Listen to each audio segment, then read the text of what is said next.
భయపడటం అనేది జరగదు పని. అసలు నా గురించి ఆయనకి తెలియదేమో. భయం అనేది అసలు రవిశంకర్ గారు భయపడే వ్యక్తిని కాదు.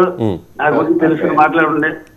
చరిత్ర ఏంటో మర్చిపోయి గతాన్ని మర్చిపోయి పవన్ కళ్యాణ్ గారి గురించి మాట్లాడటం అనేది మర్యాద ఉండదని చెప్పడం జరిగింది. ఒక్క నిమిషం అండి, గిడి సత్యనారాయణ గారు, ఈ ప్యానెల్లో ఉన్న వైఎస్ఆర్ కాంగ్రెస్ పార్టీ ప్యానలిస్ట్ శేఖర్ రెడ్డి గారు మీతో మాట్లాడతారట. శేఖర్ రెడ్డి గారు. సార్ సత్యనారాయణ గారు గుడ్ మార్నింగ్ అండి. నమస్తే అండి. Very good morning. Very good morning. నమస్తే, చెప్పండి సార్. మీరు నిన్న ఏదైతే విమర్శ చేస్తూ నేను చూశాను సార్, ఏదైతే పాయింట్స్ లో కూడా చూశాను. పవన్ కళ్యాణ్ గారిని చూస్తే మోడీ గారు నిధుల వరద కురిపిస్తున్నారు అని చెప్పి అన్నారు సార్.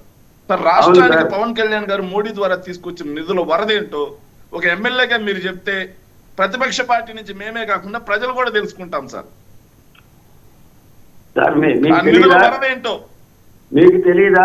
అమరావతికి ఇచ్చినటువంటి నిధులు తెలియదా? లేకపోతే ఎమ్మెల్యేగా ఉన్నారు కాబట్టి మీరు చెబితే అమరావతి వినండి శేఖర్ రెడ్డి గారు. నిధులు తెలియదా? లేకపోతే పోలవరం ఇచ్చిన